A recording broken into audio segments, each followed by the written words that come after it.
It is no secret that behind every successful business is a great accountant. Hi, my name is Godbo Chamono, and today I'm interviewing Fortune Chikonyora, who is the director of FaithCor Financial Services, which is a wonderful accounting firm right here in the West Midlands, catering for small to medium businesses. He's a man of humble beginnings who, together with his partner, they've over 27 years of business and accounting experience. So today we have the great opportunity of getting to find out how he started, where he is now, and his future aspirations. So without wasting much time, let's get into the studio and start the interview. Welcome to the show, Mr. Fortune Chikonyora. Thank you very much, Mr. Shamuno. Fantastic. It's good to have you in the studio. You're an accountant. And I just realized that you got your degree here in Birmingham. So is that correct? Yeah, that's right. That's right. I came over 2003 for my studies at University of Central England. I think it's called the BCU now. Yeah, that's where I trained to become an accountant. Fantastic. Yeah. And that was from the period of 2003? 2003 to 2006. Okay. So I did my undergraduate and my master's there. And then I moved to another college here in Birmingham to do my ACCA. Fantastic. Yeah. Interestingly enough, I was looking at the time period that took you to train to be an accountant, and I just thought, is that how long it takes you to be an accountant, or did you do extra? No, that's because if you look at what I just said, it's 2003 to 2008, thereabouts. Yeah. That's not long enough. Right. Wow. I'm still training. That's 5 years. And that's not even enough. I'm still training. I'm still training because there's lots of things that I still need to know and keep knowing as well. Yeah. So yeah, after the undergrad, you have to do. I mean, you don't have to, but if you want to be really good, right, you have to study more. So after my undergraduate degree, I then did my ACCA, which is like a chartered Institute of Accounting. Yeah, that's right. Fantastic. You're a family man. Obviously, that's correct. Are your kids as mathematically talented as you are, or do you channel them in that direction? I'm trying to. The oldest is 5 years old. All right, okay. And the youngest is 3. So yeah, he's really good at the numbers, to be honest. Oh, yeah, he's good at numbers. Yeah. Let's go way back. You know, I just want to know you as a person. You know, growing up, Am I right in assuming that you were born and raised in Zimbabwe? That's correct. Fantastic. Yeah. Which part of Zimbabwe did you grow up in? I grew up in a place called Mondoro. Okay. Yeah. Yes. Brilliant. That's where it all started. That's where Did you, at that time, say in your teenage years, did you thinking about your career in the future? Did accounting ever cross your mind? To be honest, I mean, growing up from, we used to get grade 1, isn't it? Grade 1 up to grade 7. Yeah. Where I grew up, right, everyone wanted to be either a teacher or a policeman. Policeman, yeah. Absolutely. Maybe that's what we knew then, right? And then going to high school, then you start getting exposed to other things, right? And that's when accounting sort of clicked into my mind. Did you also work in Zimbabwe before you came to the UK? I did, yeah. In Zim, I did what we used to call the Higher National Diploma in Accountancy. Right. So when I finished that, I worked for a Metropolitan Bank in Zimbabwe. Oh. Yeah, I just worked for them about 6 months, and then I came over here. Fantastic. Yeah. And when you came in straight in from Zimbabwe, was your view to go into accounting? Was that your main target? Yes, that was my main target then. Did that happen for you? It did. Yeah. Yeah, it did. Straight away, you just got here and you started looking for accounting jobs or going to university to do right. From Zim, okay. As I said, accounting started to click in my mind during high school days, right? Yeah. And then when I did my HND, which is a Higher National Diploma in Accountancy, and then I came here to do my degree, right? Yeah. Then that's when it all started. Yeah. Fantastic.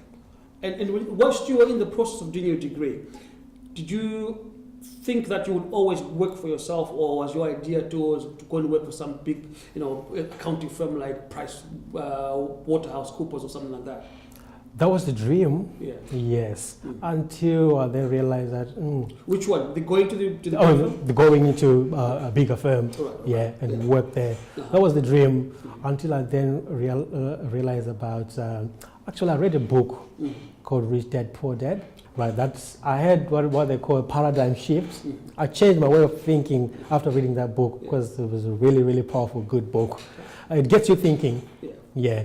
Because in there it talks about if you own your business, then you're free. Through listening to other speakers on careers and business and everything else, that's when I started to think, I think if you work for yourself, you're a free man, so to speak. Yeah. So this is important.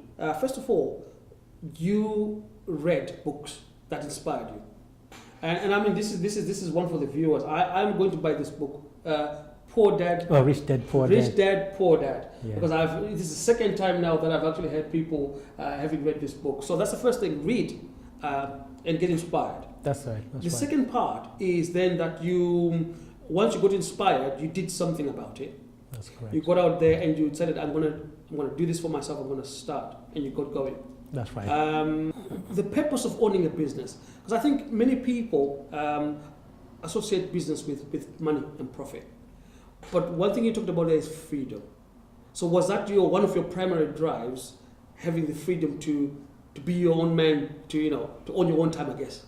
Yeah, the freedom to be my own boss. Yes. That's right. Of course, it requires a lot of discipline to do that. Right? Otherwise, you'll be waking up at 11 o'clock saying that, I'm my own boss, so I can do anything. Your business will go down. Absolutely. Yeah, you still need to work hard and be disciplined. But to be honest, take for example a holiday. I don't have to apply to anyone that I need to go on holiday, and then they'll tell me, you can only get 2 weeks, and I want to go to Zimbabwe. 2 weeks, what's 2 weeks if I go to Zimbabwe? 1 week going there, another week coming back, so to speak. But anyway, freedom. Freedom, absolutely, and that's a key point. So now that you're here, you've read through this book and gone into it. The first step itself, establishing yourself, the decision to do it, how easy or how hard was it for you to say, I'm not going to go into employment, but I'm going to start it? How hard or easy was that? No, that's the hardest thing. Yeah. Mind you, I was working as well, because I started self-employed and at the same time working full-time, right? So to leave that and go full-time into business, I think that was the hardest decision, because it's like you're leaving security. Because when you're employed, I know at the end of the month my 2,000, my 1,000 is coming, no matter what. As long as I go to work, it's coming. But in business, sometimes when you're starting, you can work and the income is not as much as you would want it to be. So that's the hardest decision, even for most people who start off working, to actually leave work and then start your own thing. That's the greatest. Maybe it's partly because of fear. It's fear of the unknown. You don't know whether the business is going to do well or not. How am I going to get my first clients? And a lot of things come into mind. But you still advise people to, once they're organized, you still advise them to take the leap of faith. Just start, do it. Do it, the leap of faith. Yeah, we've named our business FaithCor. We're driven by faith. Faith Corporation. Our company is driven by faith. Just step into the unknown. Just do it. Fantastic. What were the immediate sort of challenges that you faced straight away? Because obviously there's other things that you'll face much later on. But immediately, did you have anything that was of concern to you before you started? Of course. There's no money coming in, that's a major one. And the wife, I don't think she was happy with that situation. As you may guess. Yeah, of course. I think that's the most. That was the most challenging a bit. Yeah. And how important is it to have a support network behind you? Because I got to admit, if you're gonna stop working and getting a salary, then you want family to be really supportive. You want people around you to believe in you. How much of a factor do you think that is in terms of success?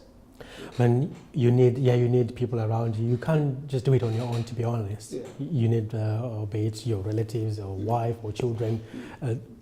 you need to make sure you convince them enough so that they're behind you in every step that you're taking. So yeah, that's a major point there. Yeah. Brilliant. So someone who is thinking about becoming an accountant, what qualities do you have to have, to go into the world of accounting? I'm thinking about the youth, young people who might think accounting could be a career for me. What was the drive for you to go into accounting? To be honest, I would like to say that I've been good with numbers ever since. Yeah. So since my primary school, secondary school, high school. So I just like that area, so to speak. Yeah. So for you to be an accountant, I think the best thing is you've got to like it first. Yeah. For people who are aspiring to be accountants, the best thing, or to be anything, the best thing is to get some information or from people who've done it before, see if you like it, and then if you develop an interest in it, it's for you. Fantastic. So is that something that you would encourage someone going into accounting to go and spend some time in a much bigger firm or any firm really? Definitely. Even you can even work for free, like voluntary work. And also what you need is to know this stuff, right? So you need to go in there. Don't look at it as you're working, but look at it as you're learning, as a learning period, a period of learning. So you will gain a lot of experience on how the actual market works. Because if you're at university, when you're at university, you don't learn much about how the real world works. So I will encourage people someone who wants to be an accountant, go into a firm or into a company that you can work as an accountant, even for free, just work in there. Be a sponge. That's right. Get as much as you can. Get as much as you can. Yeah. So that way, I think that's the best way to learn. That's sort of the advice that sometimes we don't get. Now, your company now has got two arms. You've got the accounting side, and you also got the financial side. That's correct. As a result of growth and from our strategies as a business as well, we've realized that many people, especially in our communities that we live in, they don't have what I can call financial protection. They don't have like pensions, right? So, or even savings. Few people have savings, those accounts, so to speak. So we sort of decided to expand into that area as well. So now here we're providing accounting services and financial side of things. Yeah. Good. And have you been involved in, I'm thinking more of your investment side, have you actually started working with other small companies people trying to start businesses? Have you been working with those already in giving them advice and maybe financial advice? Yeah, as part of our services that we provide, we help businesses that are starting up, especially with things like business plans. We've recently launched the microfinance, right? So we provide, at the moment it's on the informal stage. We provide people with finances as well. Right. So actual funds to start. Funds. Yeah. I would say funds to start at the moment. Okay. Explain that one for us then. Right. At the moment, okay. You can call it we're lending to businesses. Lending to businesses. I think that's the right, of course. Absolutely. Okay. Because there's a lot of risk involved in as well if you are funding the business that are starting up. Okay. Right. So established businesses that may be struggling with cash flow. So we try to help them out. Right. Okay. Yeah, with that service of things. Thinking of the time that you have actually been running as a firm, obviously there have been ups and downs. Nothing ever goes swimmingly well. Are there any sort of things that you can recall that you say were really stumbling blocks? Either now or before when you were starting your business? Anything that comes to mind? Oh, anything that comes to mind? I think at the startup, the major stumbling block, maybe not the major, but one of the stumbling blocks is getting your first client. That's how do I get my first client? Where do I go? Right.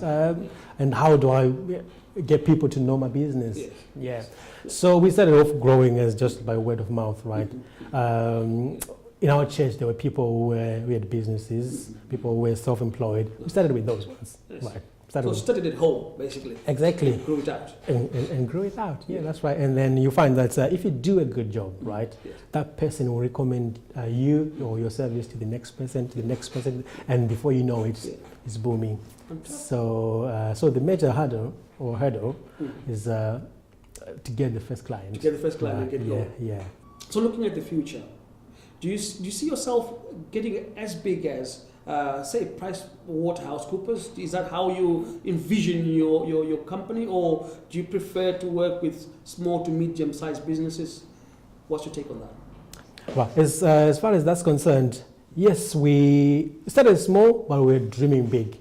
Right, but we don't emphasize on the size as such, because at the moment we emphasize on the quality of work, because we know the quality of work will bring us the size that we want. You know, I'm always inspired when we have people coming in to talk to us about their life and their achievements and what they're doing in their everyday life. So I would like to thank you so much for coming, Mr. Fortune Chikonyora, into our studio today. Thank you very much for having me in your studio. But one last word. Start small, dream big. As you've heard it from the man himself, start small but dream big. Thank you again for tuning in. Catch us next time for another inspiring episode. Thank you.